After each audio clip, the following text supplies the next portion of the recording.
2026년 4월 5일, 4월의 첫 주일 아침입니다. 3927 TV 주일 예배를 찾아주신 모든 분께 하나님의 극진하신 사랑과 하나님의 한량없는 은혜와 하나님의 무한하신 능력이 언제나 차고 넘치길 우리 주 예수 그리스도의 이름으로 축복합니다. 오늘은 부활주일입니다.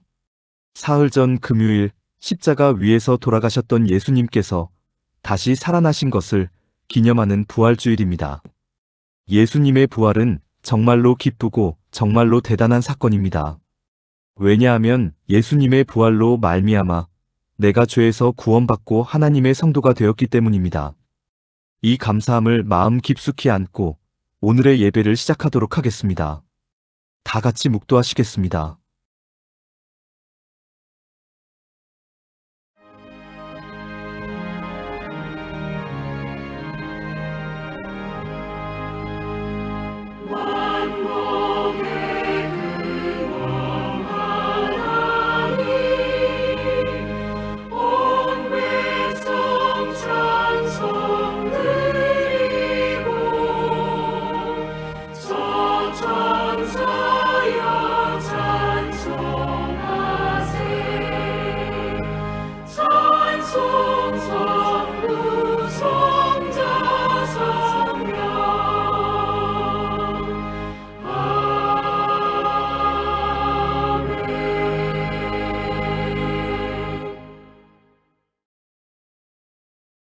우리 함께 한 목소리로 찬송하겠습니다. 함께 부르실 찬송은 찬송가 25장, 면류관 벗어서입니다.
다 같이 머리 숙여 기도하겠습니다. 사랑과 은혜와 능력이 차고 넘치는 하나님 아버지. 거룩하고 복된 주일 아침 부활의 기쁨으로 하나님 앞에 나아오게 하시니 감사드립니다. 죽음을 이기시고 다시 살아나신 예수 그리스도의 은혜를 기억하며 오늘도 살아계신 하나님을 예배하게 하시니 참으로 감사합니다. 사랑의 하나님, 죄와 절망 가운데 있던 우리를 외면하지 않으시고 예수 그리스도를 통하여 구원의 길을 열어주심을 감사합니다. 십자가 위에서의 죽음을 극복하시고 부활하신 주님을 바라보며 그 부활이 먼 옛날의 사건이 아니라 오늘 우리를 살리는 생명의 능력임을 믿습니다. 예수님의 부활이 곧 나의 부활임을 굳게 믿사오니 주님의 새 생명이 우리의 믿음과 삶 가운데 실제가 되게 하여 주시옵소서. 낙심한 마음을 다시 일어나게 하시고 두려움에 묶인 영혼을 자유하게 하시며 죽은 듯 식어 있던 믿음이 다시 살아나게 하시옵소서. 하나님, 오늘 우리의 예배를 기쁘게 받아주시고 형식이 아닌 진실한 마음으로 하나님을 높이게 하시옵소서. 우리 입술의 찬양과 마음의 고백과 삶의 결단이 하나 되게 하시고 부활하신 주님 앞에서 새로운 사람으로 서게 하시옵소서. 우리 안에 미움보다 사랑이, 절망보다 소망이, 냉랭함보다 생명이 넘치게 하시옵소서. 자비의 하나님, 이 땅과 세계를 불쌍히 여겨주시옵소서.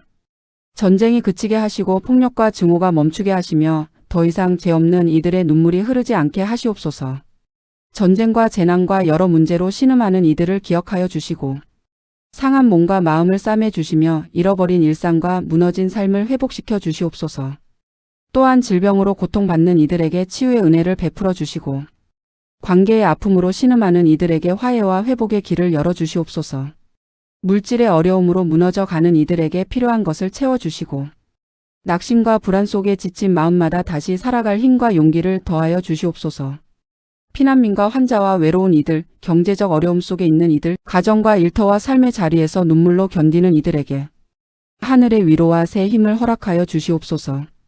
하나님, 모든 교회도 부활의 증인으로 살게 하시옵소서. 말로만 부활을 전하는 교회가 아니라 절망한 이들을 일으키고 아픈 이들과 함께 울며 세상 속에 생명과 평화와 소망을 전하는 교회가 되게 하시옵소서. 우리 각 사람도 예수님의 부활을 나의 삶으로 살아내게 하시고 죽음의 언어가 아니라 생명의 언어를, 정죄의 손이 아니라 살리는 손을 내밀게 하시옵소서. 말씀을 전하는 자에게 성령의 기름 부으심을 더하여 주시고 말씀을 듣는 자의 심령을 열어주셔서 부활의 복음이 머리로만 아니라 가슴과 삶으로 새겨지게 하시옵소서. 예배의 처음과 과정과 끝을 주님께 맡기오며 이 시간 함께하지 못한 성도들과 아픈 지체들, 다음 세대와 연약한 믿음을 가진 이들까지도 주님의 은혜 안에 붙들어 주시옵소서. 죽음을 이기시고 다시 사신 우리 주 예수 그리스도의 이름으로 기도드리옵나이다. 아멘. 3927 TV 주일 예배를 찾아주신 모든 분께 감사드립니다. 오늘도 여러분과 함께 하나님 앞에 모여 예배드리게 되어 참 감사합니다. 바울 사도는 우리를 일컬어 새로운 피조물이라고 했습니다. 이전에는 옛사람이었으나 이제는 새사람이라고 했습니다. 이전에는 겉사람이었으나 이제는 속사람이라고 했습니다. 이전에는 육에 속한 사람이었으나 이제는 영에 속한 사람이라고 했습니다. 하지만 너무나 안타깝게도 오늘날 교회를 다니는 많은 성도들이 새로운 피조물의 의미, 새 사람의 의미, 속 사람의 의미, 영에 속한 사람의 의미를 제대로 이해하지 못한 채 신앙생활을 하고 있습니다. 자신이 새로운 피조물이고, 자신이 새 사람이고, 자신이 속 사람이고, 자신이 영에 속한 사람이라는 것을 모른 채 신앙생활을 하고 있습니다. 예수님의 부활이 나의 부활이라는 것을 모른 채 신앙생활을 하고 있습니다. 이 모든 것이 교회의 잘못임을 인정합니다. 이 모든 것이 목사의 잘못임을 인정합니다. 정말 죄송합니다. 하지만 성도분들에게도 책임이 전혀 없지는 않습니다. 왜냐하면 성경을 몇 번만 읽어보았어도 다 알 수 있기 때문입니다. 교회가 하는 말, 목사가 하는 말이 복음이 아니라 교회와 목사의 유익과 이익을 위한 헛된 말이라는 것을 다 알 수 있기 때문입니다. 오늘은 부활절입니다. 예수님의 부활을 기뻐하고 기념하는 것도 좋지만 성경을 제대로 읽어보겠다고 다짐하는 부활절이 되었으면 더 바랄 게 없겠습니다. 이제 예수님과 우리의 부활을 축하하며 감사 찬송 드리겠습니다. 함께 부르실 찬송은 찬송가 171장 하나님의 독생자입니다.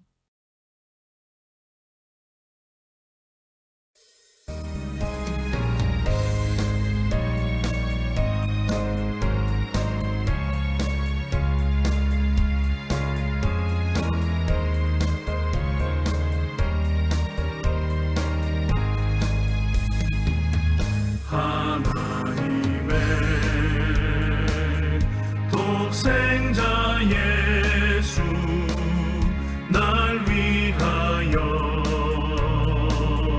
오시었네. 내 모든 죄 사시려고 십자가 지셨으나 다시 사셨네. 살아계신 주 나의 참된 소망 두려움이 사라지네. 사랑의 주를 걸 길이 또하니 내 모든 삶의 기쁨 늘 충만하네. 주 안에서 거듭난 우리 기뻐하며 찬양하리. 가슴 속에 넘치는 확신 우리의 가는 길에 소망 넘치네. 살아계신 주 나의 참된 소망 두려움이 사라지네.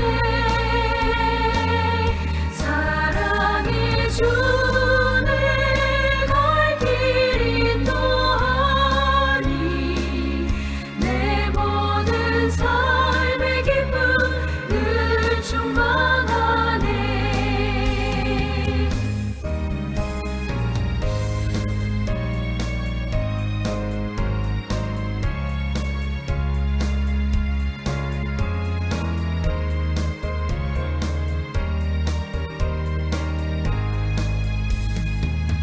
선한 싸움 다 마친 후에 우리 주님 외우리라. 사망 권세 다 물리치고 주님이 다스리니 영광 넘치네. 살아계신 주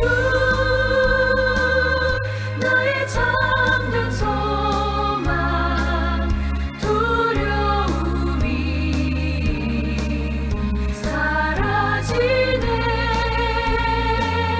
사랑의 주를 갈 길이 또하니 내 모든 삶의 기쁨 늘 충만하네.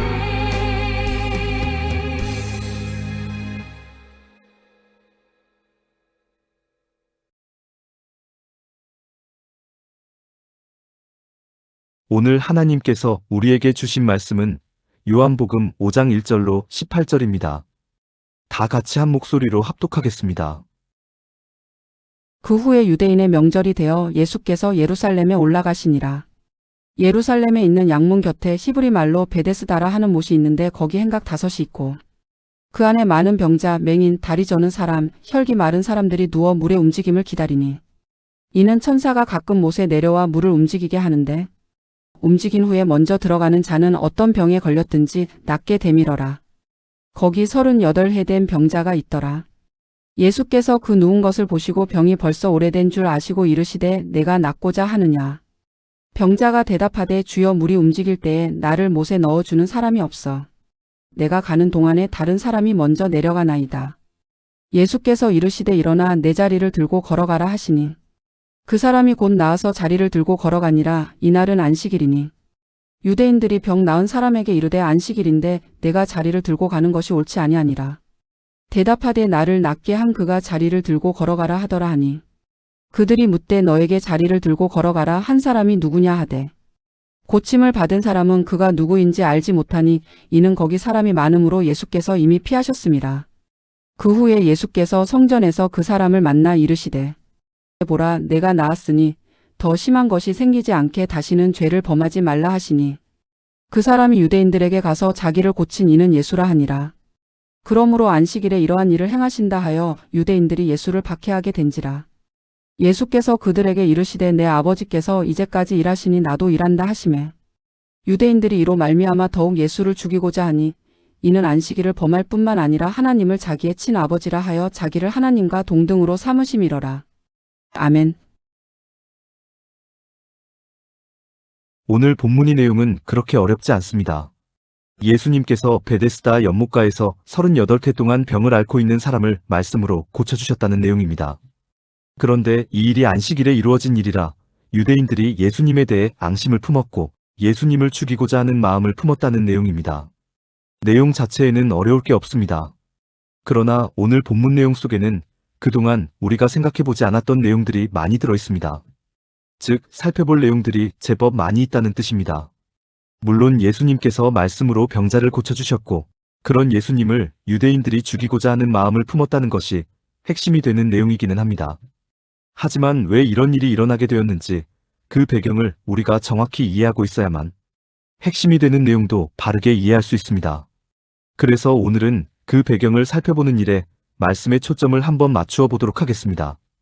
오늘 본문은 요한복음 5장 1절, 그 후에 유대인의 명절이 되어 예수께서 예루살렘에 올라가시니라라는 내용으로 시작하고 있습니다. 이 명절이 정확히 어떤 명절인지 성경의 기록만으로는 알 수 없습니다. 그런데 이 명절이 어떤 명절인지 아는 것보다 훨씬 더 중요한 것이 성경이 이 명절을 유대인의 명절이라고 표현하고 있다는 사실입니다. 한번 여쭈어 보겠습니다. 하나님께서 이스라엘 민족에게 주신 대표적인 명절, 세 가지가 무엇입니까? 하나님께서 이스라엘 민족에게 주신 절기는 출애굽을 기념하는 유월절과 첫 열매를 거둔 것을 기념하는 맥추절과 연말에 밭에서 거둔 것을 저장하는 수장절입니다. 이 세 가지 절기를 여호와의 절기라고 합니다. 레위기 23장 2절, 이스라엘 자손에게 말하여 이르라. 이것이 나의 절기들이니 너희가 성회로 공포할 여호와의 절기들이니라라고 기록하고 있습니다. 그런데 오늘 성경은 여호와의 절기라고 표현하지 않고 유대인의 명절이라고 표현하고 있습니다. 이 첫 번째 절부터 우리는 벌써 무엇인가 심상치 않다는 낌새를 느껴야 합니다. 하나님께서 사람을 위해 수고하시고 애쓴 것을 기억하고 기념하라는 의미의 여호와의 절기가 유대인의 명절, 즉 사람의 명절로 바뀌어 있다는 것을 통해 지금 하나님을 향한 이스라엘의 신앙이 뭔가 심상치 않다는 것, 하나님을 향한 이스라엘의 신앙이 뭔가 석연치 않고 뭔가 비정상이라는 것을 우회적으로 나타내고 있다는 것을 느껴야 합니다. 이런 것을 느낄 수 있는 또 하나의 구절이 요한복음 5장 2절로 4절, 예루살렘에 있는 양문 곁에 히브리 말로 베데스다라는 못이 있는데 거기 행각 5이 있고 그 안에 많은 병자, 맹인, 다리 저는 사람, 혈기 마른 사람들이 누워 물의 움직임을 기다리니 이는 천사가 가끔 못에 내려와 물을 움직이게 하는데 움직인 후에 먼저 들어가는 자는 어떤 병에 걸렸든지 낫게 되미러라라는 구절입니다. 예루살렘에 있는 양문 곁 베데스다라는 이름의 연못가에 많은 병자와 맹인과 다리 저는 사람과 혈기 마른 사람들이 누워 물의 움직임을 기다리고 있습니다. 왜 그렇습니까? 천사가 가끔 연못에 내려와 물을 움직이는데 물이 움직인 후에 먼저 그 물에 들어가는 사람은 무슨 병이든지 낫게 된다는 전설을 믿고 있기 때문입니다. 이 전설이 맞는지 틀리는지 그것은 중요하지 않습니다. 중요한 것은 사람들이 그 전설을 믿고 연못가에 몰려 나와 있는 상황, 그 상황이 중요합니다. 그런데 원래 이 사람들, 즉 많은 병자와 맹인과 다리 저는 사람과 혈기 마른 사람들이 있어야 하는 곳이 어디여야 하겠습니까? 성전이어야 합니다. 원래 이 사람들이 해야 하는 일이 무엇이어야 하겠습니까? 회개의 제사를 드리는 일이어야 합니다. 왜냐하면 당시 사람들은 자신 혹은 자신의 조상들이 저지른 죄로 인하여 병이 생겼고 맹인이 되었고 다리 저는 사람이 되었고 혈기 마른 사람이 되었다고 생각하는 사람들이기 때문입니다. 그것을 어떻게 알 수 있습니까? 나중에 살펴보겠지만 요한복음 9장 1절, 예수께서 길을 가실 때에 날 때부터 맹인된 사람을 보신지라. 제자들이 물어 이르되 랍비여 이 사람이 맹인으로 난 것이 누구의 죄로 인함이니까? 자기니이까 그의 부모니이까라고 물어보는 구절로 충분히 알 수 있습니다. 그렇습니다. 당시 사람들은 사람들의 질병이나 사람들의 장애가 본인 또는 부모의 죄로 인한 하나님의 징계라고 생각했습니다. 그러기에 이 사람들은 성전에서 하나님을 향해 죄 사함을 받기 위한 회개의 제사를 드리는 게 옳습니다. 그런데 이 사람들은 회개의 제사를 드리는 것이 아니라 베데스다 연못가에서 물의 움직임만을 기다리고 있을 뿐이고, 물의 움직임이 있을 때 그 물에 가장 먼저 들어가기 위해 서로 경쟁을 하고 있을 뿐입니다. 여쭈어 보겠습니다. 이 사람들의 이런 행동이 현명하다고 생각하십니까? 어리석다고 생각하십니까? 이 사람들의 이런 행동이 똑똑하다고 생각하십니까? 미련하다고 생각하십니까? 대부분 어리석다고, 대부분 미련하다고 생각하실 것입니다. 그러나 이 사람들을 어리석다고 할 수가 없습니다. 이 사람들을 미련하다고 할 수가 없습니다. 왜냐하면 이들은 이미 성전에서 회개의 제사를 아주 많이 드렸던 사람들이기 때문입니다. 그렇게 간절하게 물의 움직임을 바라보고 있고, 누구보다 먼저 물로 뛰어들어갈 준비가 되어 있는 사람들이 병에서 낫기 위해서, 또 장애에서 벗어나기 위해서 성전에 나가 죄 사함을 받는 회개의 제사를 드리지 않았을 리가 없습니다. 사실은 성전에 나가 죄 사함을 받는 회개의 제사를 그토록 오래 드렸지만 아무 효과도 보지 못했던 것입니다. 그렇게 많은 시간 동안 값비싼 예물과 재물을 가지고 성전을 찾았지만 병에서 낫지도 못했고 장애에서 벗어나지도 못했던 것입니다. 그리고 이제는 제사를 드릴 재물마저도 구할 수 없는 상황이 된 것입니다. 따라서 더 이상 성전에서는 아무것도 구할 수 없기에 베데스다 연못의 마지막 기대와 희망을 거는 것입니다. 지푸라기라도 잡는 심정으로 베데스다 연못을 찾은 것입니다. 이런 사람들을 어떻게 어리석다고 할 수 있고 어떻게 미련하다고 할 수 있겠습니까? 할 수 없습니다. 우리들은 이 사람들을 비판하거나 혹은 비난하기에 앞서 사람들을 이런 형국으로 몰아넣은 유대교를 먼저 비판하고 비난해야 합니다. 예물을 가지고 성전에 와서 죄 사함을 받는 회개의 제사를 드리면 질병이나 장애에서 벗어날 수 있다고 꼬드기며 모든 재산을 가로챈 유대교를 비판하고 비난해야 합니다. 하나님의 이름을 팔아 오직 자신들의 유익과 자신들의 이익만을 취한 유대교를 비판하고 유대교를 비난해야 합니다. 베데스다 연못가에 나와 물의 움직임을 기다리는 많은 사람 중에 무려 38개 동안 병을 앓고 있는 병자가 있습니다. 이 병자도 마찬가지입니다. 이 병자도 병에서 치유받기 위해 처음에는 많은 재물을 가지고 성전에 나가 회개의 제사를 드렸을 것입니다. 하지만 아무 효과도 보지 못하고 재산만 탕진했을 것입니다. 그래서 마지막 기대와 마지막 희망을 품고 베데스다 연못가에 누워있는 것입니다. 그런데 아주 심각한 문제가 있습니다. 아무도 이 병자를 연못에 넣어주지를 않습니다.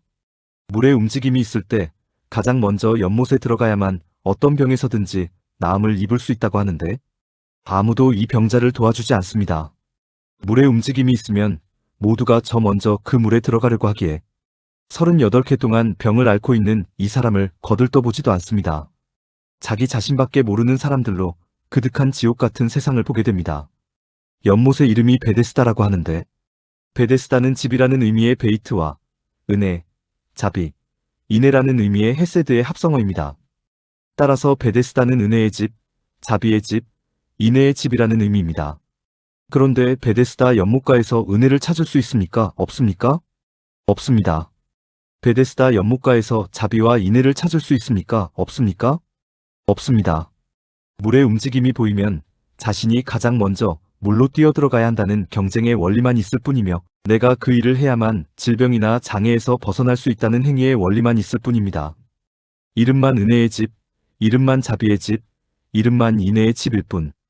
그 어떤 은혜도, 그 어떤 자비도, 그 어떤 인애도 발견할 수 없는 곳, 그곳이 바로 베데스다 연못가입니다.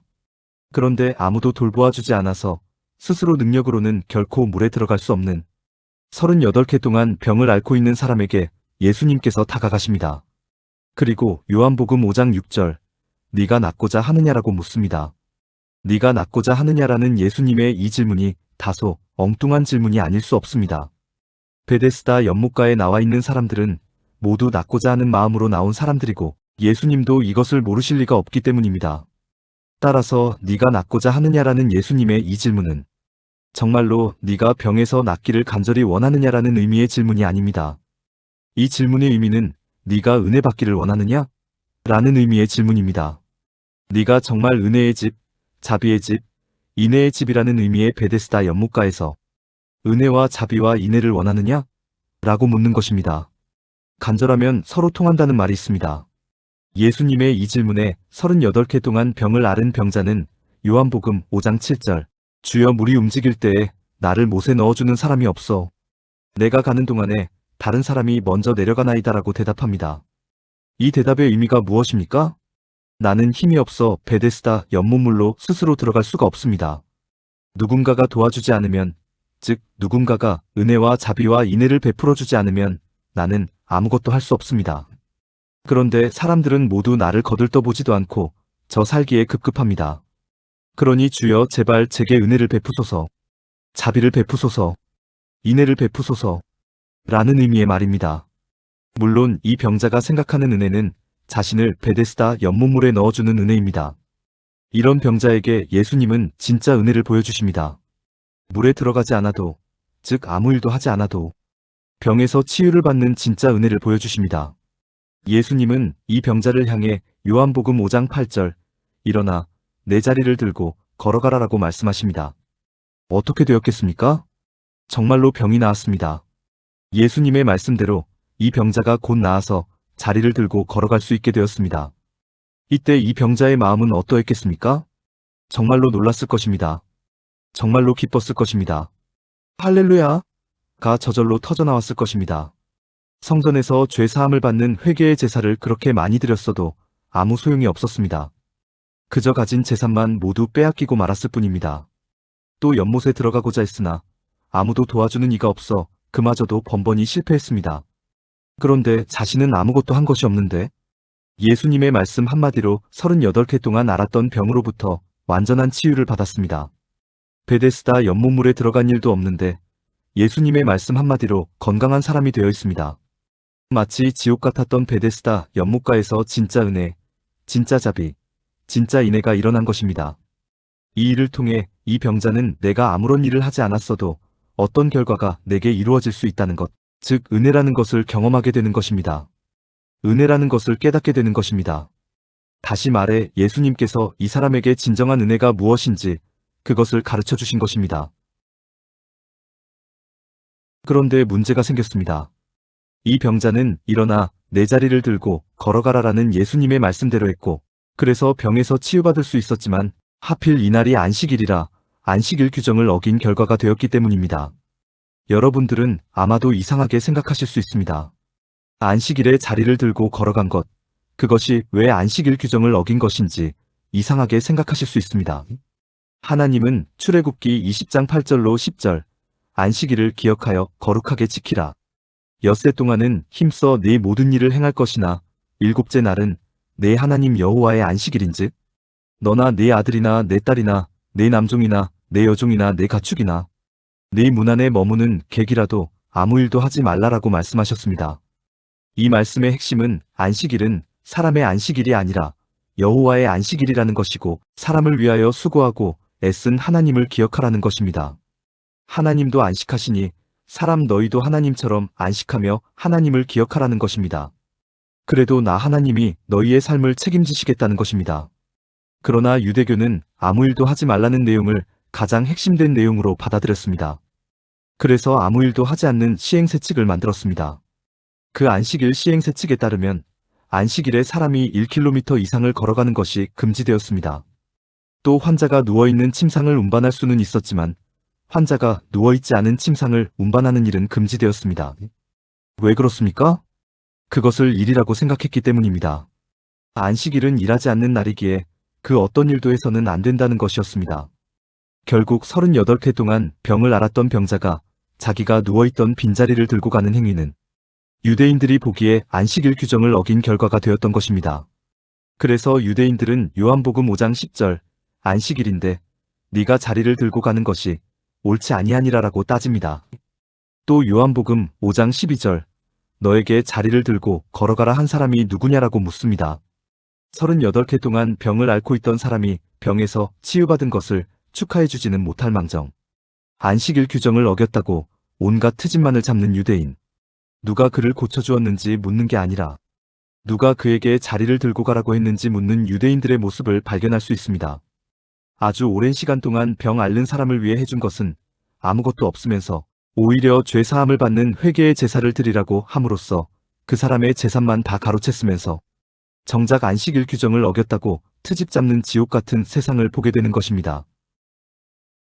유대인들이 자리를 들고 걸어가라 한 사람, 즉 안식일 규정을 어기도록 한 사람이 누구인지 물었지만 병에서 치유받은 사람은 아무 대답을 할 수 없었습니다. 왜냐하면 자기의 병을 고쳐준 이가 누구인지 알 수가 없었기 때문입니다. 너무나 놀라서 너무나 기뻐서 이리 뛰고 저리 뛰고 하는 사이에 예수님께서 이미 피하셨기 때문입니다. 그런데 이 장면이 잘 이해가 가지 않습니다. 베데스다 연못가에는 그야말로 많은 병자들이 몰려와 있습니다. 맹인도 있고 다리 저는 사람도 있고 혈기 마른 사람도 있습니다. 이 사람들도 모두 은혜를 필요로 하는 사람들입니다. 질병으로부터 벗어나고 장애로부터 벗어나는 은혜를 필요로 하는 사람들입니다. 그런데 예수님은 달랑 38개 동안 병을 앓고 있던 사람만을 고쳐주시고 모습을 감추셨습니다. 예수님께서 왜 그러셨을까요? 그 이유는 아주 간단합니다. 예수님께서 이 땅에 오신 궁극적인 목적은 사람들의 병을 고쳐주시기 위해서가 아니기 때문입니다.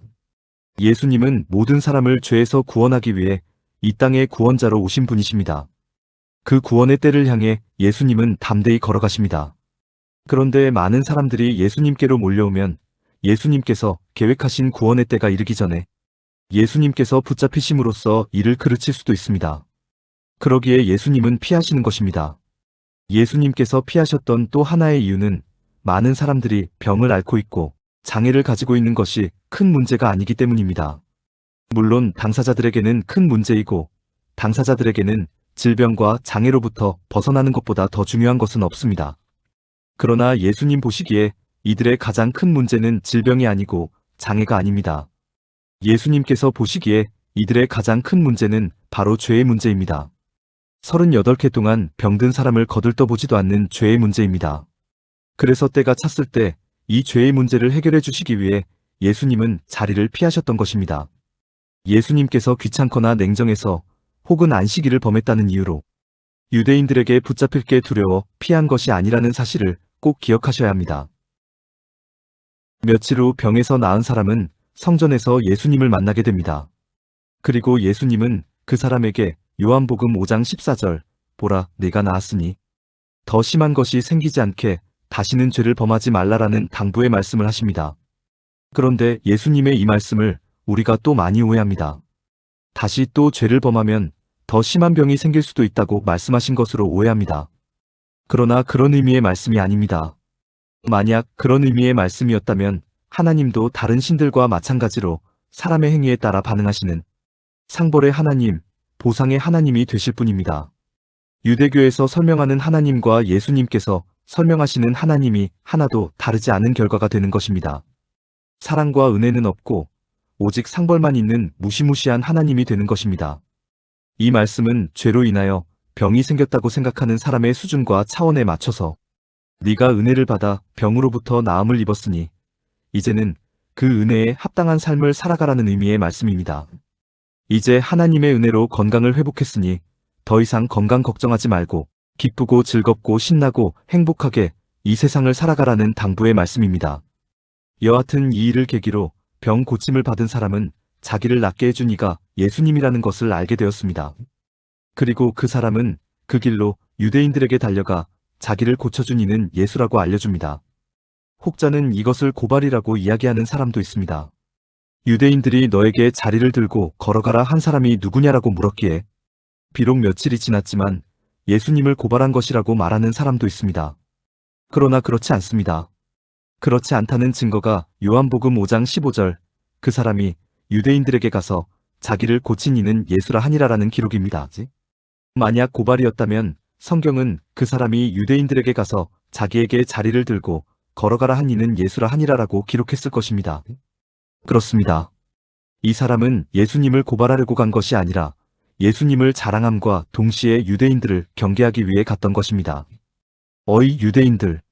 너희는 죄사함을 받는 제사를 드리면 내가 병에서 나을 수 있다고 꼬드기며 내 재산만 가로챘지? 수십 년 동안 나를 이용만 해먹었지? 그러면서도 아무 치료도 해주지 못했지? 그런데 예수님은 말씀 한마디로 나를 고쳐주셨어. 그리고 오늘 성전에서 우연히 그 예수님을 만났는데 아무것도 요구하지 않으셨어. 그저 기쁘고 즐겁고 신나고 행복하게 살라는 말씀만 하셨어. 예수님은 너희와는 근본적으로 다르신 분이야. 이렇게 예수님은 유대인들 너희와는 다르다는 것을 알려주는 것입니다. 그러니 너희도 예수님을 믿고 따르라는 것입니다. 절대로 예수님을 고발하기 위해 유대인들에게로 간 것이 아닙니다.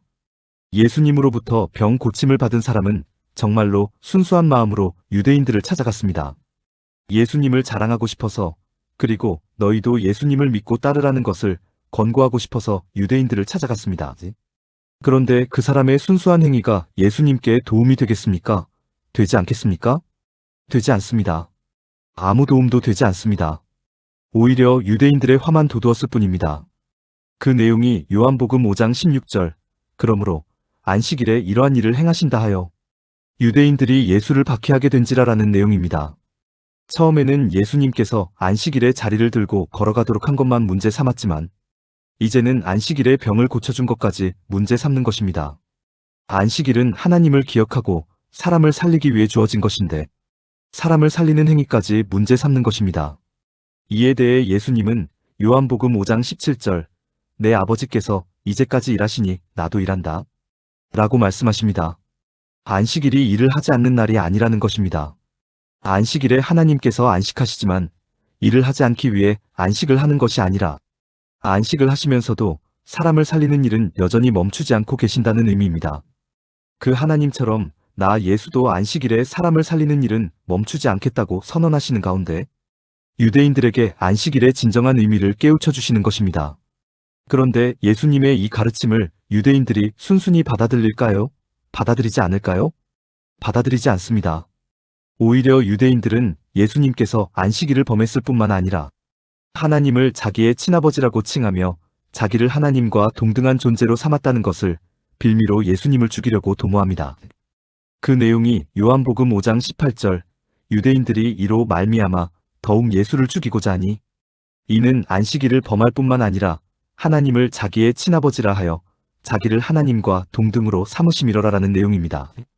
그런데 유대인들이 예수님을 죽이려는 궁극적인 이유는 예수님께서 안식일을 범했기 때문이 아닙니다. 예수님께서 하나님과 동등한 지위를 칭했기 때문이 아닙니다. 이 이유는 표면적인 이유에 불과합니다. 유대인들이 예수님을 죽이려고 하는 진짜 이유는 자신들의 한계가 낱낱이 드러났기 때문이고 더 이상 성전에서 유익과 이익을 도모할 수 없는 상황이 되었기 때문입니다. 이제 많은 병자들은 더 이상 성전을 찾으려 하지 않을 것입니다. 암 못 보는 사람, 말 못하는 사람, 다리 저는 사람, 혈기 마른 사람들은 이제 더 이상 성전을 찾으려 하지 않을 것입니다. 성전에 나가 제물을 드리며 죄사함을 받는 제사를 더 이상 드리려 하지 않을 것입니다. 또 이 사람들은 베데스다 연못도 더 이상 찾으려 하지 않을 것입니다. 오직 예수님만을 찾으려 할 것입니다. 이렇게 되면 가장 큰 일이 일어나는 사람들이 누구이겠습니까? 바로 유대인들입니다. 성경은 유대인들이라고 포괄적으로 표현하고 있지만 실제로는 유대교 종교 지도자들입니다. 사람들이 더 이상 성전을 찾지 않고 사람들이 더 이상 제사를 드리지 않음으로써 유대교 종교 지도자들이 자기들의 삶의 터전이 무너진다고 생각하는 것입니다. 유대인들은 이것이 두려워 예수님을 죽이고자 하는 것입니다. 즉 알량한 자신들의 밥그릇을 지키기 위해 예수님을 죽이고자 하는 것입니다. 바로 이것이 유대인들이 예수님을 죽이고자 하는 궁극적인 이유입니다. 그러나 성경은 이 이야기를 일절 언급하지 않습니다. 그저 예수님께서 안식일을 범했고 예수님께서 하나님과 동등한 지위를 취했다는 이유로 유대인들이 예수님을 죽이고자 하는 것이라고 설명하고 있을 뿐입니다. 바로 이것이 성경의 방식입니다. 유대교 종교 지도자들이 그동안 수없이 못된 짓을 저질렀고 지금도 예수님을 죽이고자 하는 끔찍한 모의를 하고 있으나 그들의 옹졸함, 그들의 치사함까지는 감춰주는 방식, 이것이 성경의 방식입니다. 왜냐하면 성경은 하나님의 심정과 마음으로 기록된 하나님의 책이기 때문입니다. 정리하겠습니다. 오늘 여러 가지를 살펴보았지만 핵심은 은혜입니다. 유대교는 하나님을 은혜 없는 하나님으로 왜곡했습니다. 사람들은 당연히 은혜라는 것을 모릅니다. 오직 내가 무엇인가를 해야만 나에게 결과가 돌아오는 것이라고 생각했습니다. 이런 사람들에게 예수님은 은혜를 가르쳐 주셨습니다. 은혜를 행해 보이셨습니다. 이런 예수님의 은혜의 절정이 무엇입니까? 그것이 바로 십자가 사역입니다. 우리를 죄에서 구원하시기 위해 십자가를 지시고 십자가 위에서 죽으시고 죽음에서 다시 부활하신 십자가 사역입니다. 그 은혜로 말미암아 오늘날 우리들이 존재할 수 있고 그 은혜로 말미암아 우리들이 성도가 된 것이라고 믿습니다. 이제는 하나님의 은혜를 받았다는 것보다 하나님의 은혜를 풍성히 누리며 살아가는데 삶의 초점을 맞출 수 있는 3927TV의 성도 되실 수 있기를 죽음에서 일어나 다시 사신 부활의 주님의 이름으로 축원합니다. 하나님께서 주신 은혜의 말씀을 다시 한번 생각하면서 하나님께 찬송 드리시겠습니다. 함께 부르실 찬송가는 찬송가 165장 주님께 영광입니다.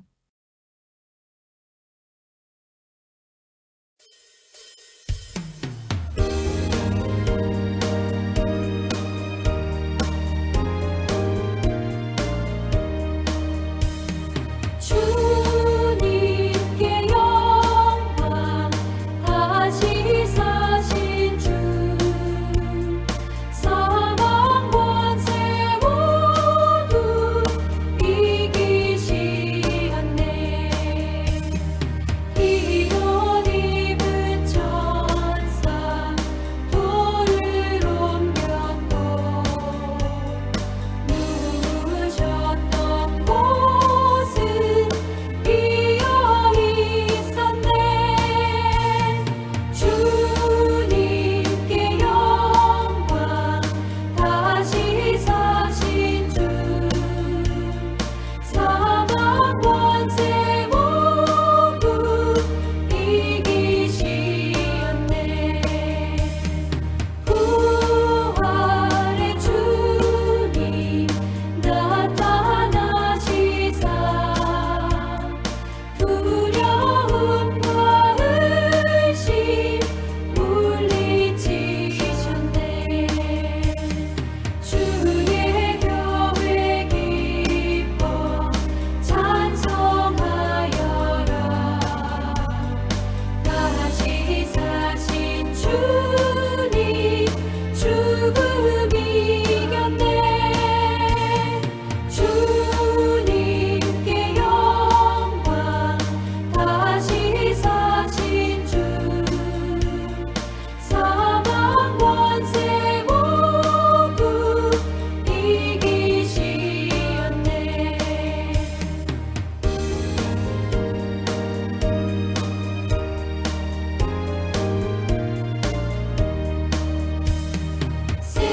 생명의 임금 영광의 주님 주님 없는 삶은 헛될 뿐이라.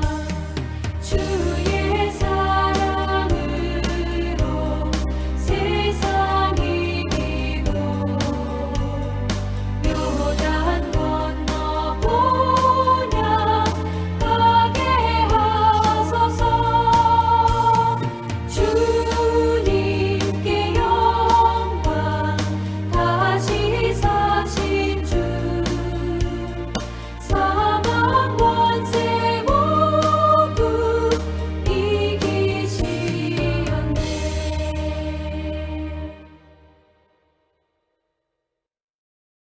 기도와 축도로 2026년 4월 5일의 모든 예배 순서를 마치도록 하겠습니다. 2000년 전 베데스다 연못가에서 38년 동안이나 중병을 앓았던 사람을 말씀으로 고쳐주신 예수님을 기억합니다. 2000년 전 유대교 지도자들의 감시 속에서도 하나님께서 일하시니 나도 일한다고 말씀하셨던 예수님을 기억합니다. 2000년 전 채찍을 맞고 침을 맞고 온갖 모욕을 들으셨던 예수님을 기억합니다. 2000년 전 엘리 엘리 라마 사박단이라고 절규하셨던 예수님을 기억합니다.